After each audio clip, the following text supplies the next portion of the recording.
Сәлеметсіңдер ме, балалар? Бірінші сынып математика. Екінші бөлім. 129-шы сабақ. Сабақтың тақырыбы геометриялық фигуралар. Математика күнделікті өмірде. Бірінші мысал. Мектеп оқушылары вело жарысқа қатысты. Балалар алаңнан жүріп өткенде қандай сызықтар пайда болды? Сынық сызықтың әр кесіндісін өлше. Ең ұзын және ең қысқа кесіндіні сыз.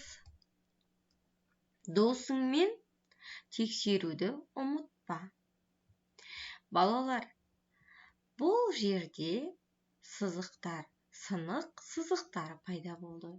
Мысалы, мына нүктеден мына жерге дейінгі бір сызық сынық сызық деп аталады.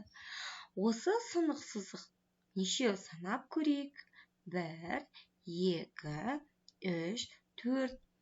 Веложарыста балалардың жүріп өткен сынық сызықтар пайда болды. Я, балалар, осыларды орында.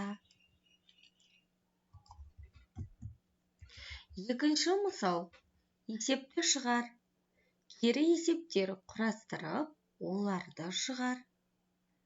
Дүкенде бір апта ішінде ересектерге арналған 20 велосипед, ал одан балаларға арналған 10 артық велосипед сатылды.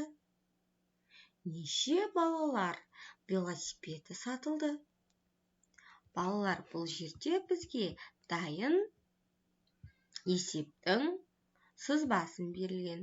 Осы сызбаларға сандарды қоя отырып, есепті шығарамыз. Жұптық жұмыс. Үшінші мысал. Есепте және оны салыстыр. Балалар, бірінші 13 саны. Екінші салыстыратынымыз 13 саны мен 6 санының қосындысын есептейміз.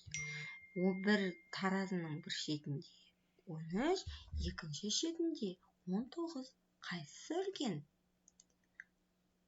Осыларды қойып, есепті салыстырамыз. Жұптық жұмыс.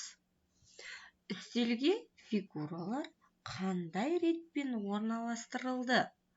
Қағаздан фигуралар қиып ал. Өзіңнің композицияңды құрастыр.